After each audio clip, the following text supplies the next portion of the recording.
Hey y'all, Dixie here. Today I want to discuss being lost in the woods.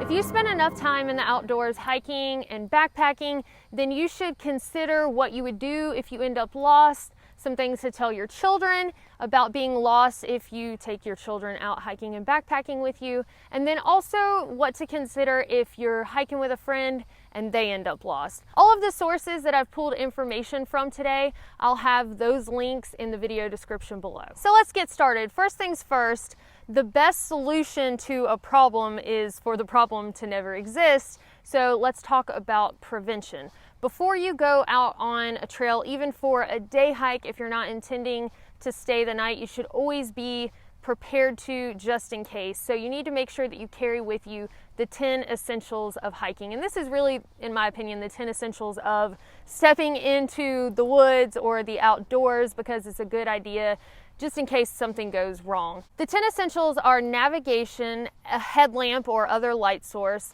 sun protection, first aid, a knife or other tools, some way to start a fire, shelter, and this can be a makeshift shelter, extra food, extra water, and extra clothing. I have a video on the 10 essentials in detail if you want to learn more about those or examples of those, and I'll put the link to that video in the video description as well. As far as prevention goes with the 10 essentials, I feel like navigation is probably the most important part, because that's assuring that if you end up off the trail a little bit, that hopefully you can get right back on before you're truly lost. Now, there are apps like Guthook if you're going to go on one of the more popular trails in the US and actually in some other countries as well. There is the Avenza app, also All Trails. There are several different apps where you can use the GPS through your phone to make sure that you're staying on the beaten path. It's always a good idea to have a backup source of navigation in case you end up losing your phone, if that's what you're using. But carrying a map and a compass is not going to help you unless you know how to use it. But just keep in mind, it's a good idea to have two forms of navigation. Another important preventative measure is checking the weather before you go, which I didn't do such a great job at today, and is why I am now sitting on the back porch recording. But it looks like the sun's out while it's thundering. Anyway, there was this article that I found that was pretty interesting and went into depth as to why people in the Smoky Mountains area end up disoriented and off trail, and it found that 17% of people ended up lost due to inclement weather. So certainly by avoiding hiking during bad weather can increase your chances of not getting lost. There are some other things that you can do before you go that won't necessarily prevent you from getting lost, but can help in the instance that you do end up off trail. And one of those is to make sure you let two people know exactly where you're going, how long you plan to be gone, your expected return time, etc. Just give them all the nitty-gritty details. That way, if you don't turn up when you should have been home, they can contact search and rescue on your behalf. I'd make sure to also let your two contacts know if you go by a trail name or an alias while you're backpacking.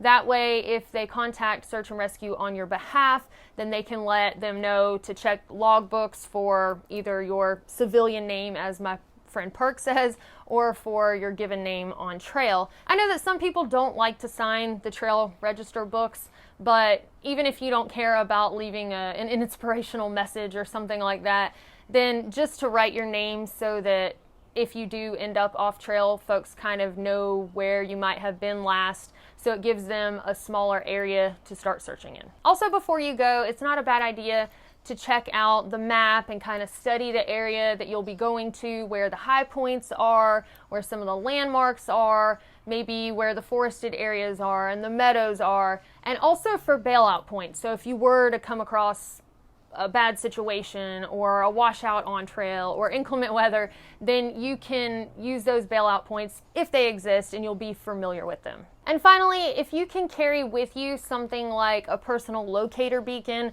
I know that they're not the cheapest items in the world, but even not having a device that you can communicate through, like a spot device or an inReach, but even just the basic send a signal by pushing a button, SOS, I need help at this location, is really probably one of the best things that you can do to make sure that if you get lost, that you are found and that help comes to you, especially if you've got an injury or something like that.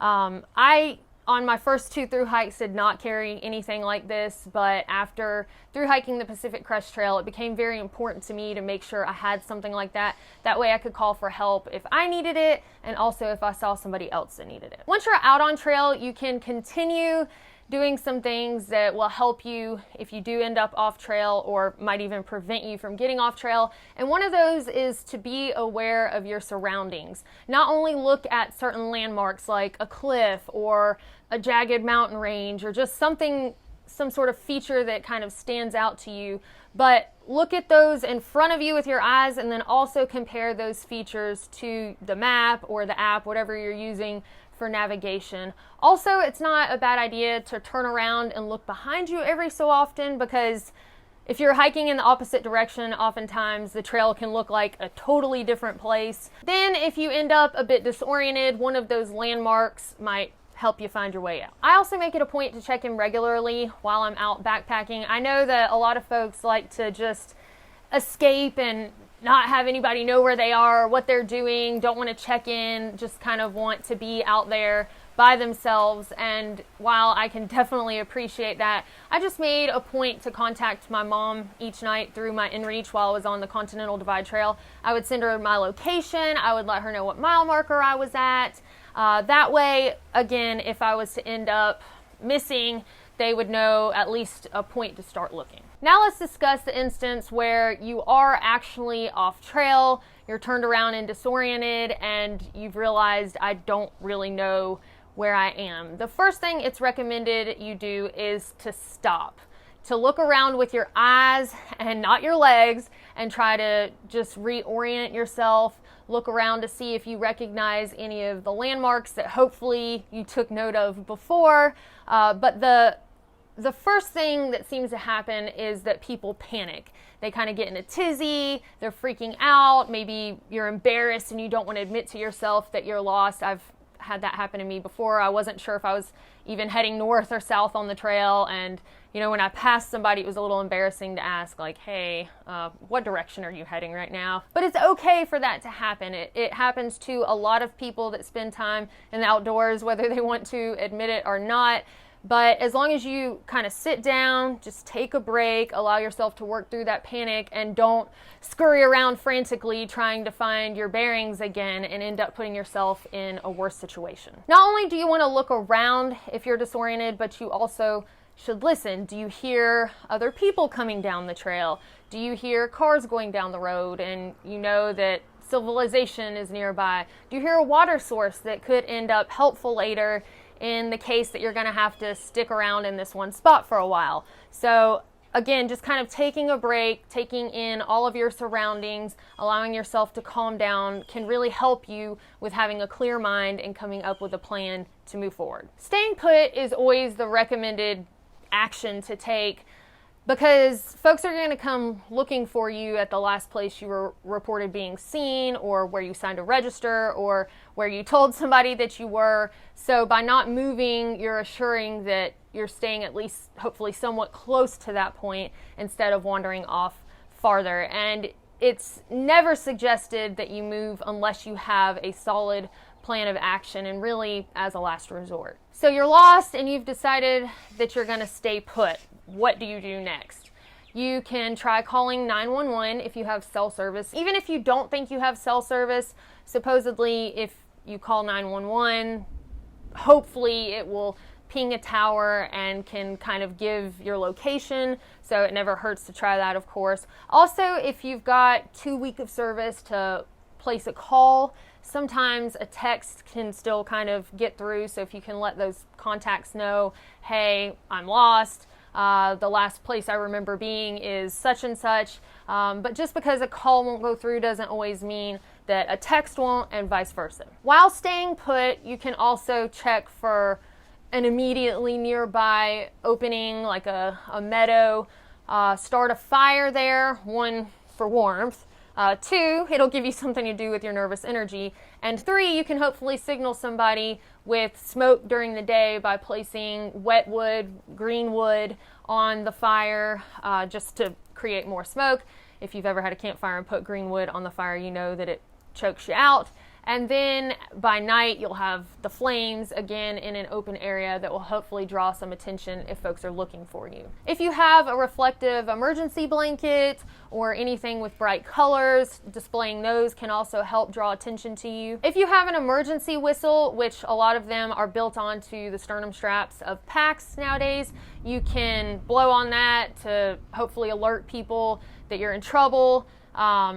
I think it's going to exert a lot less energy than screaming, so probably a good idea to make sure you have one of those in your pack if it's not already built in. And again, I cannot stress enough, don't let embarrassment or shame or disappointment in yourself cause you to end up more lost and in a worse situation. I know people have said that they ended up lost and they were about 1/8 of a mile from a road or 1/8 of a mile from the trailhead. That's okay. It's better to laugh at the situation later and do the right thing to get yourself to safety than to end up not found and the worst case scenario. I think it is a natural instinct for people to keep walking and not stay put. And in fact, in that same article that I was talking about for the Smoky Mountains area, 65% of people who were lost stayed on the move to try to figure out where they were, while 35% of people stayed put. And when it came down to how people ended up actually not being lost anymore, 23% of people got out on their own, while 77% of people ended up having to be rescued. So making it easier on the rescue teams is probably very much appreciated. Let's say for whatever reason you decide not to stay put. Maybe you didn't let anybody know where you were going and you feel like folks aren't going to come looking for you. You've stayed put for a few hours. You don't hear any other people nearby or sounds of civilization. One of the first things that you can do is walk around in a large radius from the point where you first kind of realized that you were off trail, in hopes of intersecting the trail again. But make sure to keep your eye on that one spot. That way you don't end up even more disoriented from the point where you found out that you were kind of disoriented. If that fails, then as a last resort, it's recommended that you walk downhill and stay walking downhill. Or if you find a water source, even something like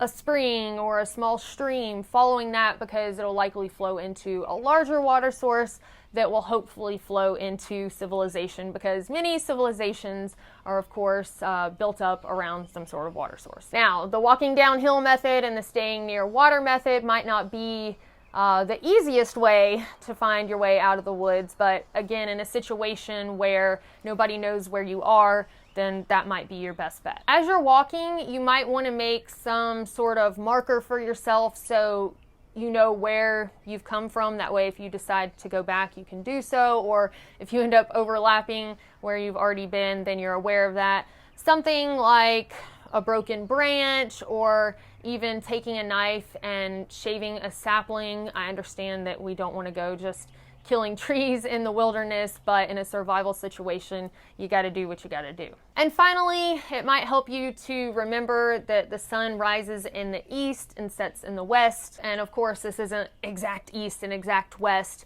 but it'll give you an idea because the sun will be pretty much repetitive each day. There are some other tips that you can keep in mind to take care of yourself if you are executing a plan to get yourself out of the woods. First of all, it's important to take breaks.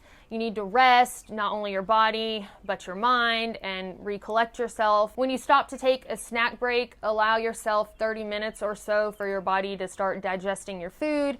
That way it's not trying to digest while walking and exerting more energy. Make sure you're drinking plenty of water and keeping yourself hydrated. Now, I think that regardless if you're going out for a day hike and you don't think that you're going to need any additional water than what you've brought, it's important to have some way of treating water, whether that's a little tablet or a water filter. You can get a Life Straw or a Sawyer Mini.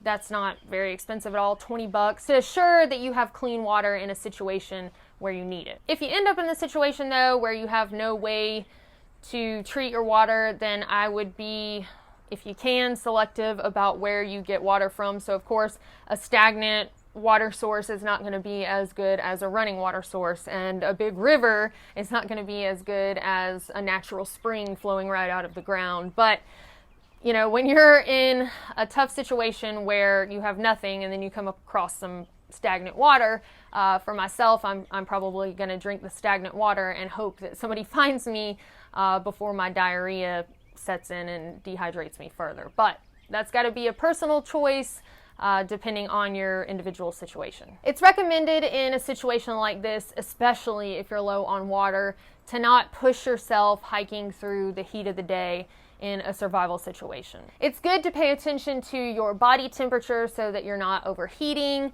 or if you're in cooler temperatures, you're not sweating too much and getting your clothes wet and then ending up with hypothermia. And finally, don't allow something that's kind of nagging you or some sort of discomfort to end up turning into a full-fledged serious injury. If you notice something going on with your feet or your knees, maybe you need to sit down and take a break or address the issue if you can. That way you're not in a serious predicament where you can't move at all. If you're having to stay the night, especially unexpectedly, that can be a very stressful situation. So hopefully you'll have the 10 essentials that I discussed earlier, and you'll have practice with those items so it doesn't feel so foreign. Just having a little bit of peace of mind knowing that you planned for this emergency situation, I feel like would probably help a lot, at least mentally. But if you don't have the 10 essentials, then creating a fire so you can maintain some warmth. Try to build some sort of makeshift shelter with limbs, maybe against a log, and then put some other brush up over that. That'll help insulate yourself and also keep you out of bad weather, hopefully. And then if you're going to lay directly on the ground to sleep and you don't have any way to insulate yourself from the ground, try to collect enough leaves and pine straw, etc., to give yourself about an 8-inch or so layer. That way you're not losing body heat by lying directly on the ground. I think it's not only important for us as adults to prepare for the situation of getting lost, but if we're taking children out on the trail, then informing them of what to do too. Now, of course, it might depend on your child's age, how much they're actually able to understand, but if your child's old enough to walk by themselves and can carry the weight of a pack with the 10 essentials in it, again, even for just a day hike, and you can help teach them how to use those items. Maybe at lunch break you practice with their water filter. Maybe you go on a short hike and focus on using those items and setting up an emergency shelter. I mean, it's probably fun for kids to practice building even a makeshift shelter. So, but I think at least making sure that they have some things and know how to use them to keep them alive in the elements is really important and a responsible thing to do. They should especially have things like an emergency blanket that they can wrap up in, water, snacks, and a whistle. As far as telling them what they should do in the instance that they're lost, it's recommended, of course, that you tell them to stay put. If they feel like they don't know where they are, they don't know where mom and dad is, or whatever adult they were with, just stay there. Some people recommend telling them to hug a tree. Some people recommend giving them a toy and having them, play with it. So if you don't realize where you are, don't be scared. Also assure them you are not going to be in trouble. So don't frantically try to find me again so you're not in trouble for being lost. Just stay put in this area, play with your toy, play with your cards, or again, hug a tree, and somebody's going to come and find you.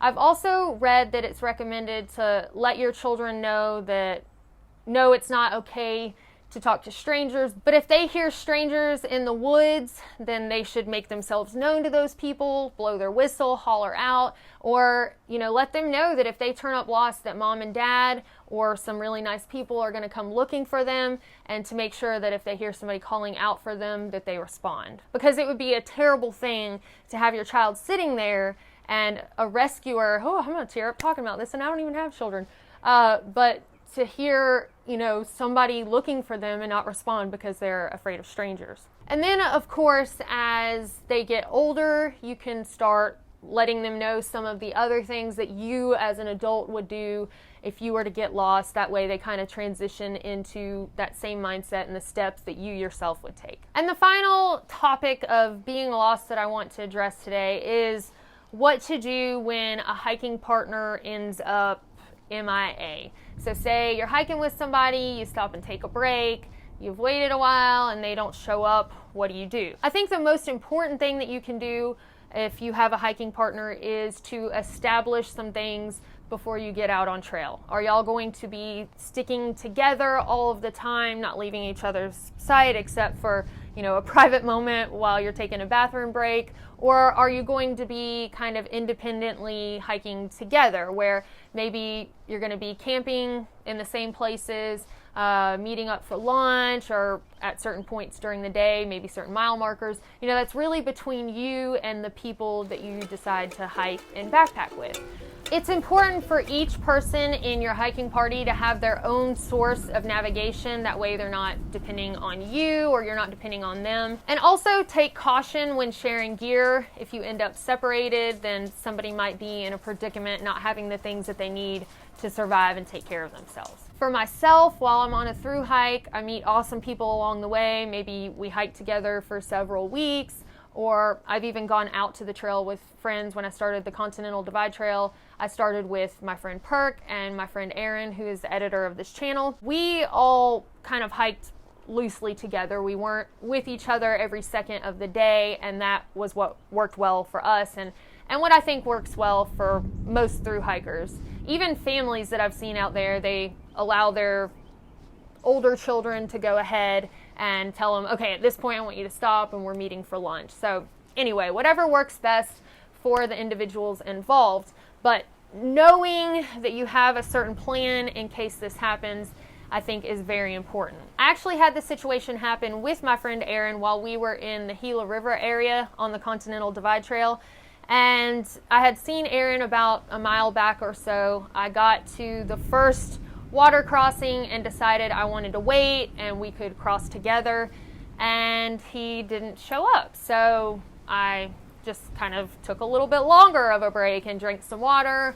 Then I waited even longer, ate some snacks, and I realized, okay, even if Aaron stopped to take a break and hiked this mile, he should have been here by now, because I knew the mileage we were aiming to do that day.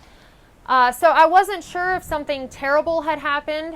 When people came down the trail, I asked them if they had seen him. They said no, and they had started back further than where we had started that day. So if he had been on trail, I feel like they would have seen him. So I assumed that he was either way off trail, and what are the chances that I'm going to be able to find him? I only had a certain limited amount of food and water, and we were scheduled to get to town the next day to resupply, so I was running low on those things.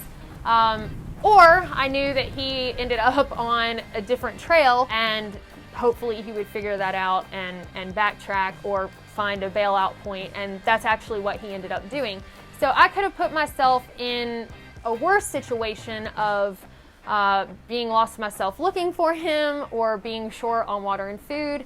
So I felt like the best thing to do was to, one, I had an in-reach. I didn't have cell service, but I was able to contact his parents that night at camp and let them know that Aaron had gone missing, or at least he hadn't shown up at camp that night. And two, I had to continue on to the point that I knew we were going to go resupply. That way, if he didn't show up there in a reasonable amount of time, we could then contact search and rescue. Sure enough, when I got to the place that we were going to resupply, Aaron had actually beat me there and he was fine. So again, for myself, I think going forward, the best thing to do is to talk to my hiking partners and say, hey, if something goes awry and we end up separated and you're worried about me or I'm worried about you, the best thing that we can do is head to the point that we knew each other was trying to get to, and if the other person, the missing person, doesn't show up at the destination in a reasonable amount of time, then it's time to contact the authorities.